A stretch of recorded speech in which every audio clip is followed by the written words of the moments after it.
Good morning, nerds. We're going to finish our chapter today talking about geometric sequences. Now, earlier in the year, we did learn about arithmetic sequences. And in case you don't remember what an arithmetic sequence is, it's a list of ordered numbers where going from one number to the next requires you to add or subtract the exact same number every single time, and that number is called the common difference. And we learned them earlier in the year because they are modeled by linear equations, straight lines. I'm going to write at the top of the paper, just for review purposes, what the general term for an arithmetic sequence is.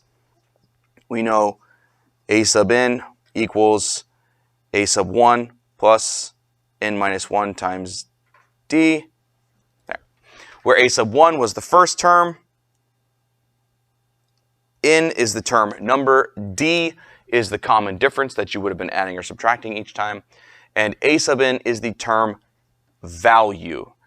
The biggest struggle that my students had with this material was not knowing the difference between term value and term number.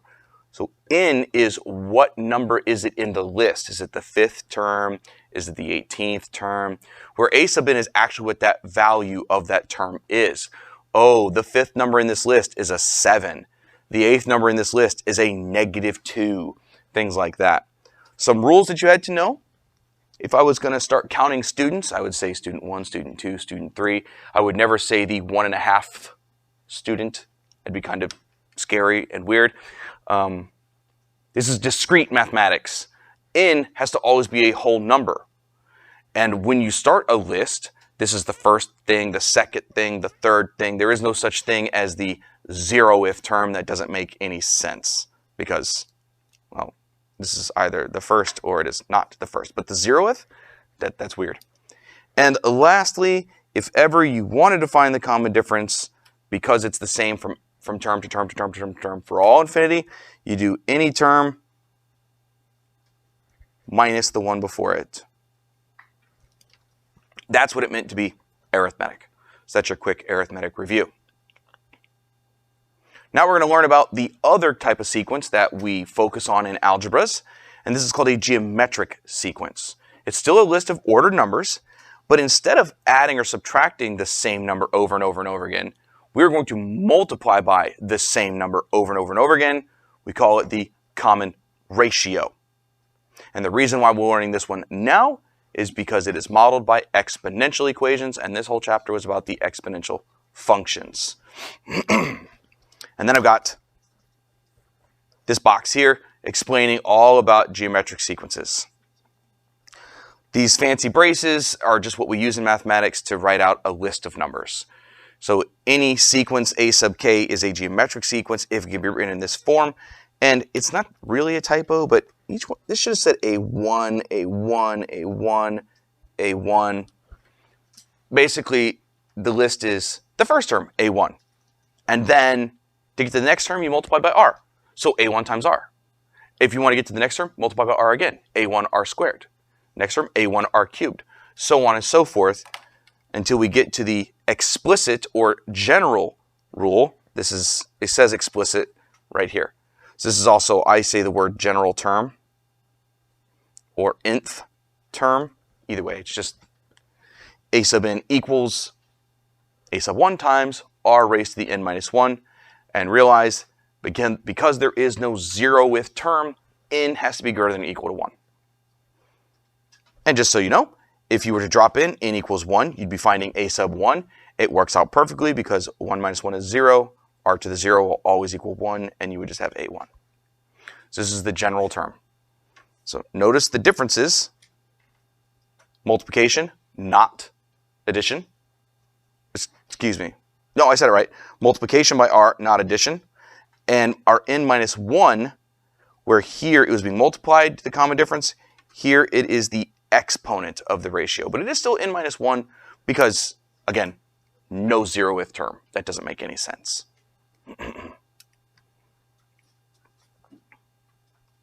The common ratio can be calculated using any term in the one before it, just like the common difference can be. But instead of subtraction, you use division. And that should be pretty obvious because ratio means divide. So any term divided by the one before it. And then the last way that we could talk about these things is defining them recursively. This is explicit, the most common use. This is recursive.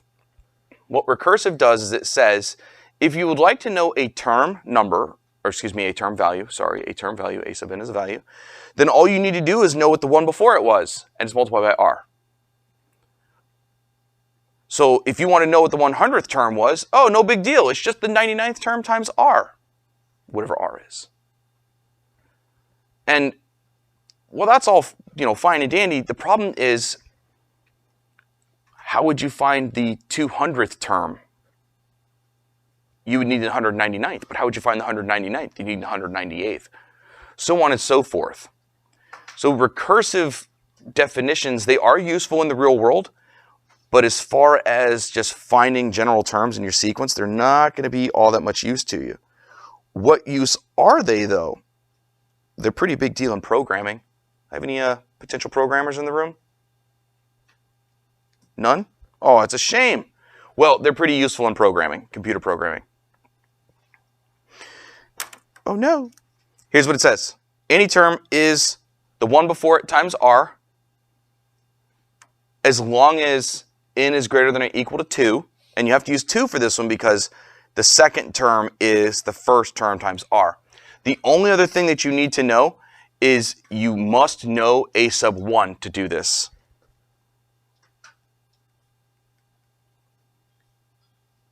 You have to know the first term in order to define something recursively. Because you have to write the first term and then say how every other term afterwards is found. And we'll do all that stuff in the notes, so nobody freak out, okay? Are we ready to actually put some of this stuff into practice? Everybody cool in the gang? Okay. First things first is this a geometric sequence or not? Well, if it's geometric, then it can be defined by a common ratio that's being multiplied over and over and over again. So all we have to do is figure out what the common ratio would be and then make sure that it is always the same. If the common ratio is not always the same from term to term to term, then it is not geometric. Any term divided by the one before it will give us this common ratio, so I chose the second one divided by the first one. Gets me 3. And now all I have to do is make sure that I am multiplying by 3 every single time.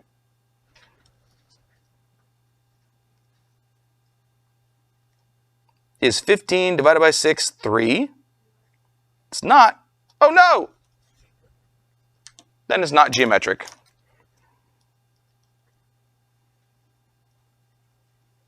We don't even care what it is. We just had to make sure that it was still 3 every time. And it wasn't. So, not geometric. Sometimes people are like, well, if it's not arithmetic and it's not geometric, what is it? You go, it's just some other sequence. I mean, there's a couple other types of sequences that we can name, but we don't study them in basic algebra at this level. There's things like the Fibonacci sequence, which I think can be defined as a linear sequence because there's no multiplying being done. And I'm sure there are some that have multiplying being done that I don't even know the name of, but right now we're just talking about geometric. Next. Again, geometric means you get the same ratio every single time you do any term divided by the one before it. So if you can do that and get the same ratio every time, then we have a geometric sequence. Second term divided by the first happens to reduce to 1/2. Then the next one would be 2 over -4, which is also -1/2. I'm smelling a geometric sequence, but we do have to check every single step. Oh, yep, it works. This one was geometric.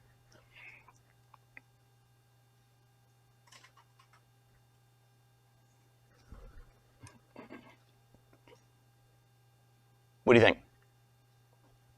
Not too bad to identify geometric sequences, right? Can you find a common ratio, make sure it works every time? If yes, geometric. If no, not geometric. It's that simple.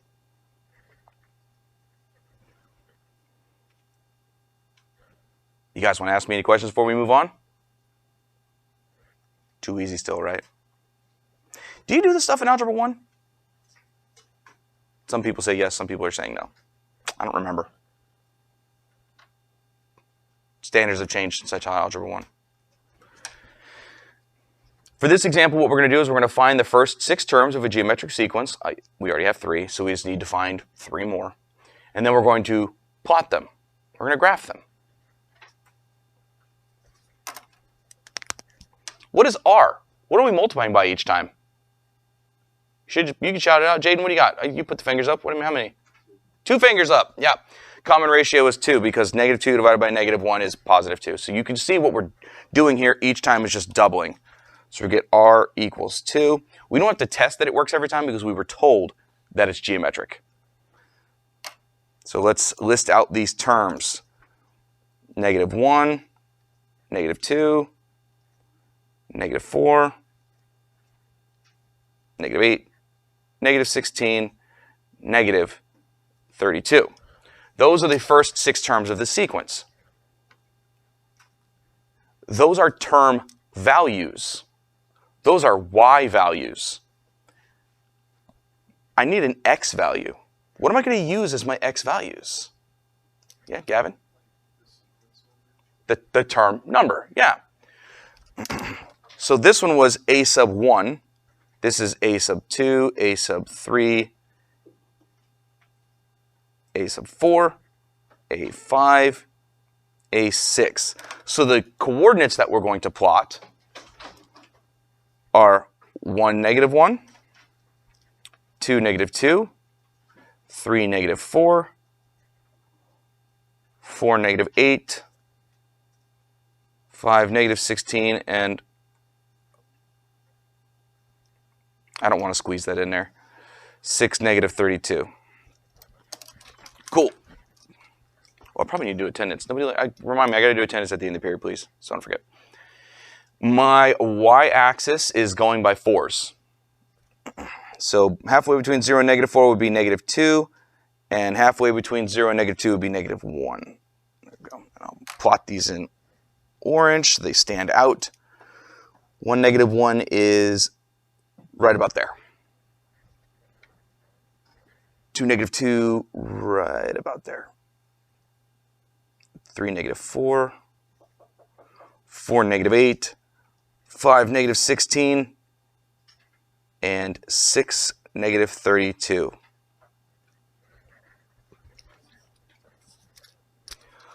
Someone please tell me, what am I not allowed to do with these dots? Yes, ma'am? I can't draw a line. Yeah. I can't connect these dots. This is discrete mathematics. My x values were the place in the line. The first, the second, the third, the fourth. There is no 1.5 term. That doesn't make any sense.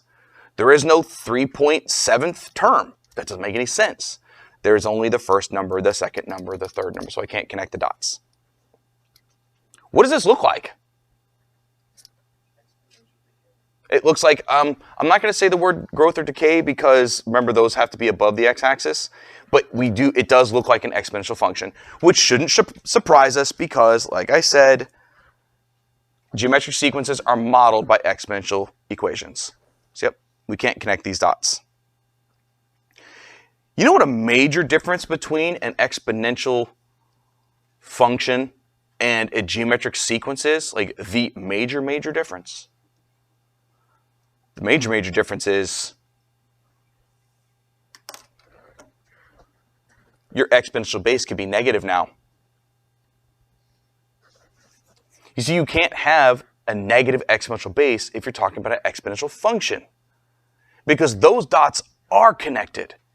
And if you tried to raise a negative number, like your exponential base ratio, to say a 1/2 power, like if I said -4 to the 1/2, what I'm saying is the square root of a negative number, which would be imaginary. And that's why we can't have negative exponential bases for exponential functions. But since we're just plotting dots, you can have a negative ratio all you want. if you have a negative ratio, what'll happen is your dots they'll bounce up and down from positive to negative, positive, negative, positive, negative. Notice how my term values were oscillating between positive and negative. So if you were to plot these, they start off really far apart, and then they get closer and closer and closer. Like that. These do neat stuff.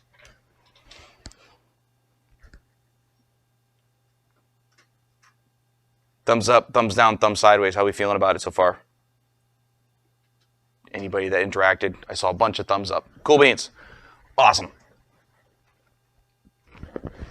And my newbies, you guys talk to me. I don't care if I'm recording. Okay? Everybody can shout out and talk to me, okay? Alrighty. Now that we know how to write an equation, oh wait, no we don't. We don't know how to write an equation. We haven't done that yet. Now that we understand how these things work and how to find the common ratio, we're going to write an equation that tells us any term we want. And then once we have a general term, an a sub n equation, we will use that formula to find any term we want. I'm keeping the numbers nice and small for the notes because, well, it's just faster. I'm only asking you to find the 10th term of the sequence. But I could be super mean on a test and ask you to find the 110th term. That's not super mean. I'm being facetious because you would just grab a calculator. It's not a big deal, okay? What I don't want people doing is not knowing their formulas and desperately trying to write out all 110 terms and hating life the entire time. We don't do that. Know your formulas and how to use them, and life will be good.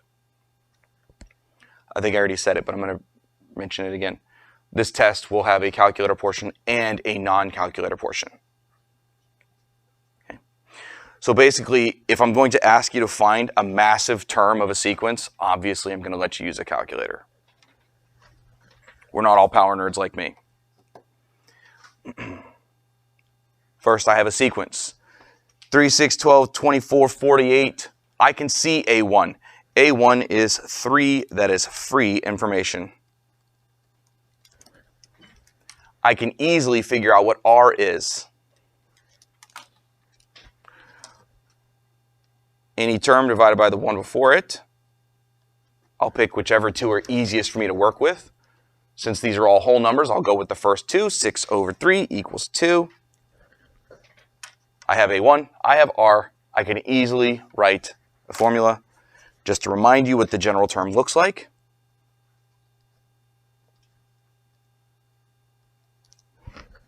And you will often put your ratio in parentheses, just like we were doing with our exponential functions, where we were wrapping the base in parentheses.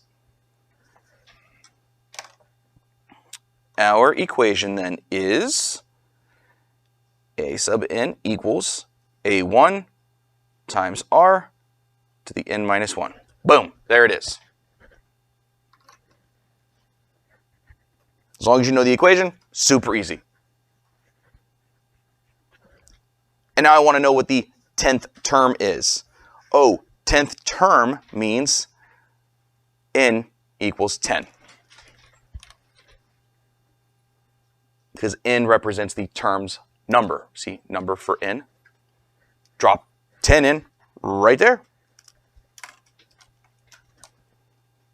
A sub 10 is 3 times 2 to the 10 minus 1. 10 minus 1 is 9. Like I said, power nerd. 2 to the 9th is 512, and 512 times 3 is 1536. Do you need to know how to do that in your head like I just did? No. You need to be able to write the equation and use a calculator.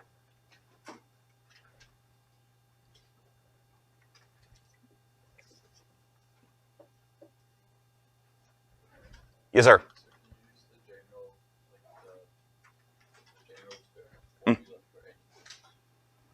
When you say use the general term from it for anything, what do you mean?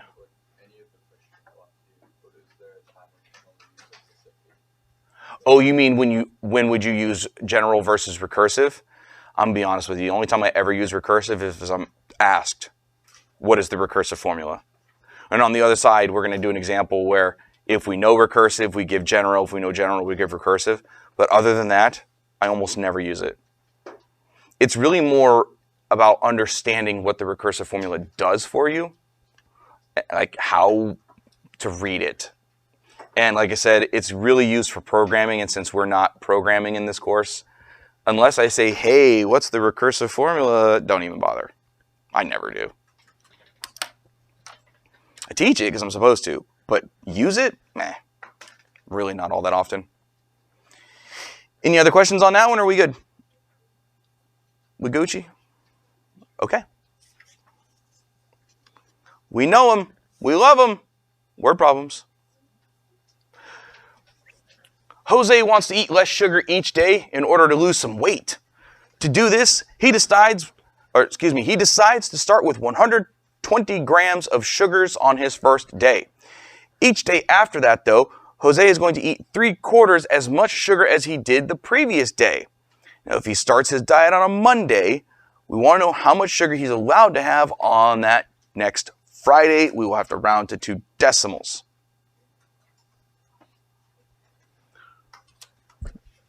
Someone tell me something I know. Part of my formula. What part of my formula do I know? I mean, I appreciate you, Gavin, but you've been talking to me on what? Yeah, Max. We know a sub 1 is 120. Good. We know a sub 1 is 120. Somebody else, give me something we know. Don't be afraid, Massimo. We need a sub 5. Cool. So if we need a sub 5, Massimo, what part of our formula then do we now know that we're working with? Well, yes. What if I write my formula? Knowing that I'm looking for a sub 5 tells me that what information was I handed then?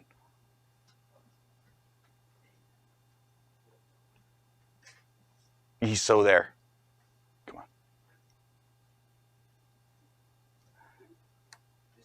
You know in. So since we need a sub 5, we know that in is 5. There you go. And I know one more thing, Kelsey. R is 3/4. Cool.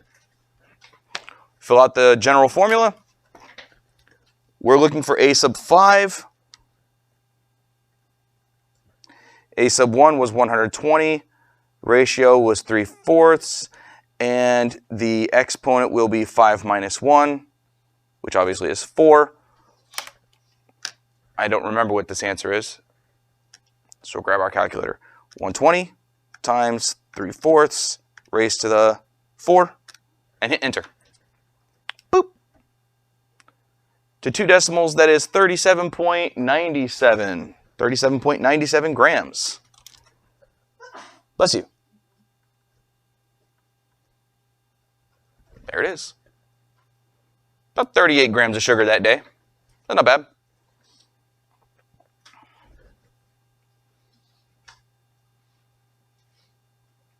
I know everybody's favorite is word problems. So if there's anything about it that I can help you with, explain, re-explain, maybe do a different way, anything at all, you let me know. Can I help anywhere? Wow. The silence is deafening. Okay. Alrighty. Well, then we shall move on to what Jared was talking to me about, I think. Oh, no, we're not there yet. It's the example after this one. This is one I was talking about, where we have to swap between the two forms. Here, all we want to know is, what is the equation for the general term? That's it. The first one was basically a freebie, because they gave you A1 and A2. You already have half of what you need to write the formula, A1. The only thing that you need to write the formula for the general term is R. And since I gave you 2 terms that are sequential, you just divide. I haven't used enough orange today. R is 6/-4. Reduce your fraction. If you must write it as a decimal, I guess you could, since it's a pretty decimal. Ins, -1.5. But I like fractions. General term then, A1 times r to the n minus 1.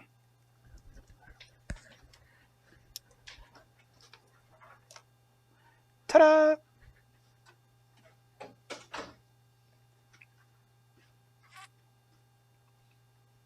Now, part B might make some people think. You have neither R nor A1. But that doesn't mean you can't do this. I gave you the second term and the fifth term. So what do we know about that? If we know the second term and the fifth term in general, what do we know? I'm going to wait. Uncomfortable silence for someone to think of something that they know to be true if I know the second term and I know the fifth term. Ah, yes, ma'am.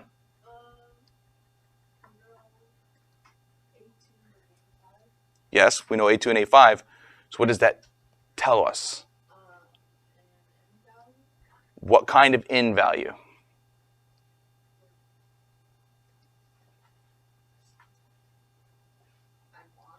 She's lost. Okay, well, I mean, you tried. I appreciate you. Come on, guys. What do we know to be true? Massimo? Well, so we know that our common ratio is clearly going to be a number that's between 0 and 1 because our values are getting smaller. That's good. So if it was a multiple choice question, then you could already eliminate the answers that had ratios bigger than 1. Good. So we know we're looking for our common ratio between 0 and 1 because we're clearly decaying. What else do we know if you know specifically the second term and the fifth term?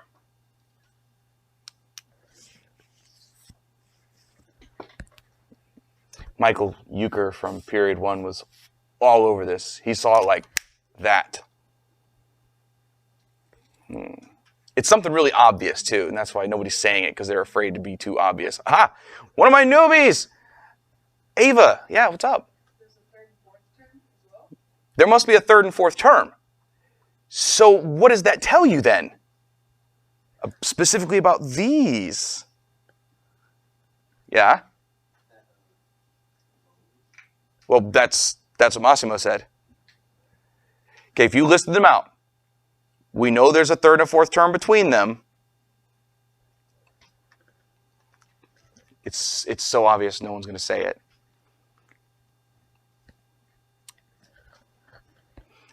How do we get from one term to the next for geometrics? Multiply by what? In general, not for this one, just in general. What do we multiply by to get from one term to the next? R, the ratio. So how many times did that have to happen? What was that? 3 times. What I was trying to get you guys to say is that these things are 3 terms apart. They're 3 apart from each other, and that's what Ava says, well, there's a third and a fourth. There is. So if there's a third and a fourth, then we know these things are 3 terms apart from one another, which means there are 3 rates separating them. To get from A2 to A3, you multiply by R. To get from A3 to A4, you multiply by R. And to get from A4 to A5, you multiply by R. That tells us that A5 is A2 times R cubed, because you had to multiply by R 3 times. I just needed you guys to say that they're 3 terms, they're 3 apart from each other. That's all I needed. It's too obvious. We can drop in the value that we have for A2 and A5 into this, and we can solve for R now. A5 is 30.72. A2 is 60. We're solving for R to the third. So you're going to need to divide. Divide both sides by 60. And that'll give you R to the third is this fraction. I'm not even going to bother typing it yet.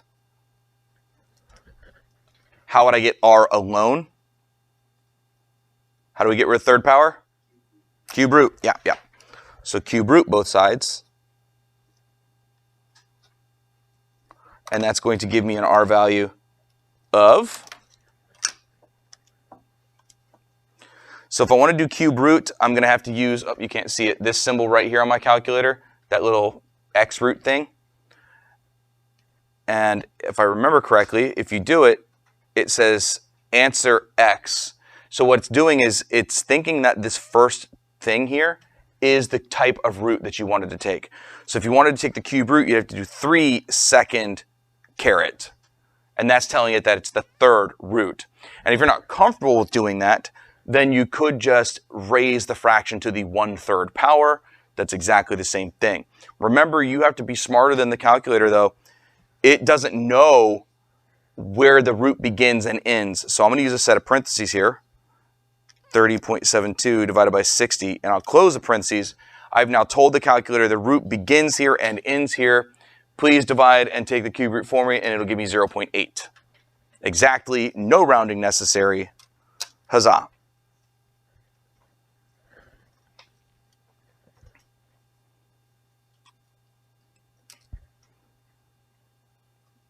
Well, we did the hard work. We needed A1 and R. We just found R. So how do I find A1 from the given information now that we know that R is 0.8? It's always the same 2 people. I mean, I appreciate the same 2 or 3 people. Yes! All the way in the back in the cheap seats. So you're correct, but here's why. She said divide R and A2. And here's why that will work. Because every term is the one before it times R. So if you want to know what R is, excuse me, if you want to know what A1 is, it's A2 over R, which is 60 over 0.8, which is 75. Thank you, ma'am. And now we can write our general term. AN is 75 times 0.8 to the n minus 1. Boom.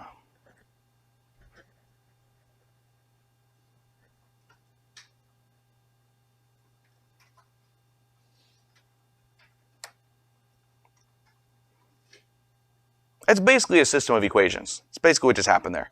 I gave you 2 bits of information, and you had to use those 2 bits to solve for 2 other bits of information. You can guarantee I'm going to put one of those on your test. I mean, 100% guarantee. I've already made the list of skills that are going to be on the test. Because I have to write that tonight. Do you want to ask me anything about that, especially since I'm telling you it's going to be on your test?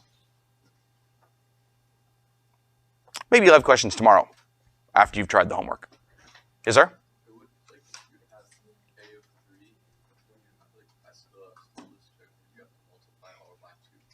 So if you had A3 and A5, then yes, you would say that A5 is A3R squared. And you have to be careful there, because when you cancel that square with the square root, what do you have to remember to include? Well, absolute value, but that creates a plus or a minus. So if I give you 2 terms and they're 2 apart from each other, then the danger is the ratio could have been positive or negative, and there wouldn't have been a way to tell one way or the other. Okay? So you'll just keep that in mind. Because you never know when that kind of knowledge helps you get extra credit questions right on my tests. Because, typically my extra credit questions are going to go at a depth of knowledge a little bit deeper than what we did in the notes. Alrighty. So earlier Jared was talking about when to use explicit, when to use recursive. Well, here it is. This is not explicit. This is explicit. So this right here is the recursive definition for a sequence. We were told the first term, and we were told if you want to get to a term, then you just do 1/4 times the one before it. That means it's recursive. But if you're multiplying the term by 1/4, that guarantees to us that R is 1/4. That means we know A1 and we know R. So we can easily write our general term. The directions for this are just to give it the other form. So let's get the explicit form. Term 1 times R to the n minus 1. And it is that easy. I just need to make sure that you know how to read these things. That it says, if you want a term number, you want a term value, fine. 1/4 times the thing before it. I just need you to know that that's what it says.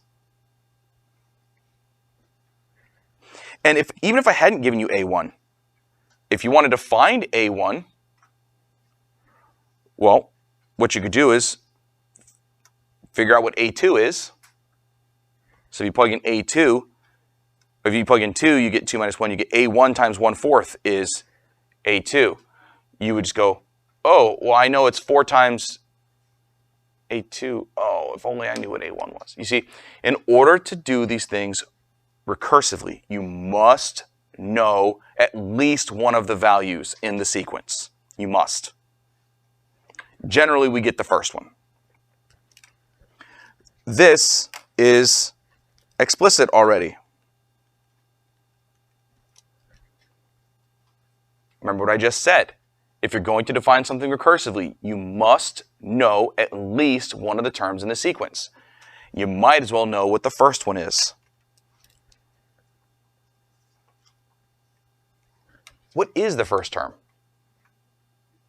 It's 2/3, because this is A1 times R to the n minus 1. So A1 is 2/3. In case you forgot the formula, you could just drop in n equals 1. 1 minus 1 is 0, and 9 to the 0 is, well, 1, and 1 times 2/3 is 2/3.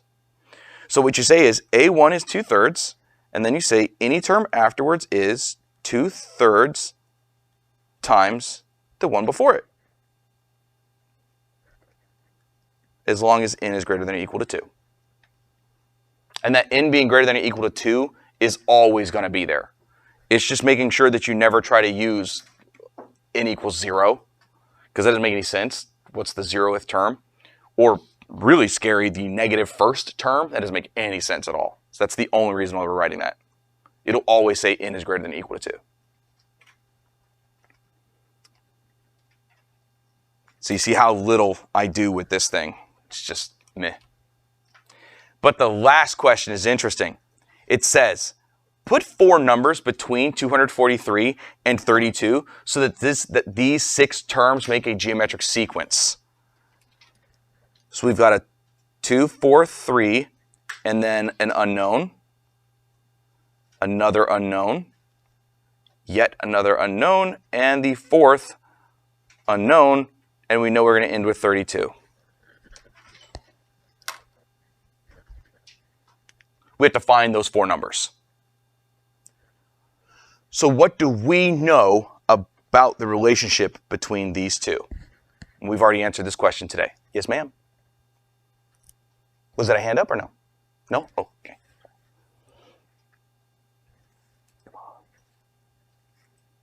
Jared?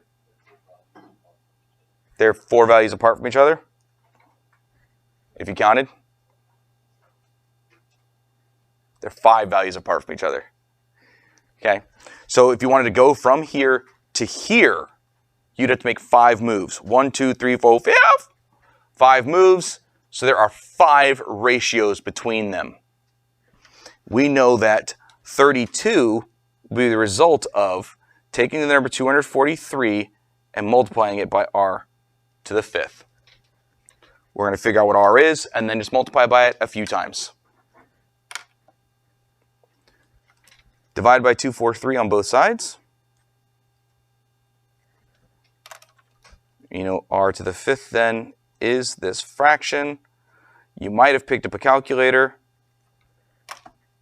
but for this one you don't need to, as long as you know your powers. If you did, it's fine, it's no big deal.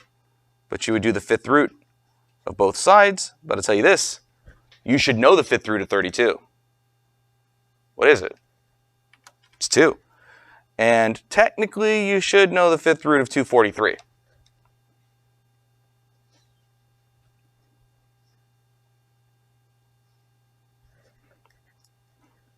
It's 3. Because remember, 3 to the 4th is 81. So 3 to the 5th is 243. Let's find our terms now. A sub 2 is 243 times 2/3. And 2/3 of that is some number that I'm not sure of anymore.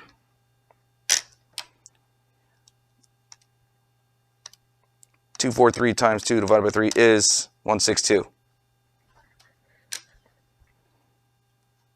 I'm using the recursive definition to figure out my next term, though.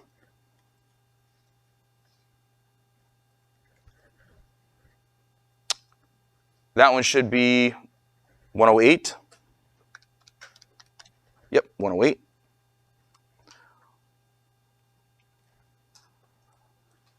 Two-thirds of 108.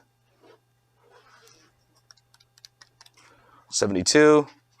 And lastly, very last for these notes, 2/3 of 72 is 48. And those would be the 4 terms that you needed to insert in order to get a recursive sequence. Appreciate you, nerds.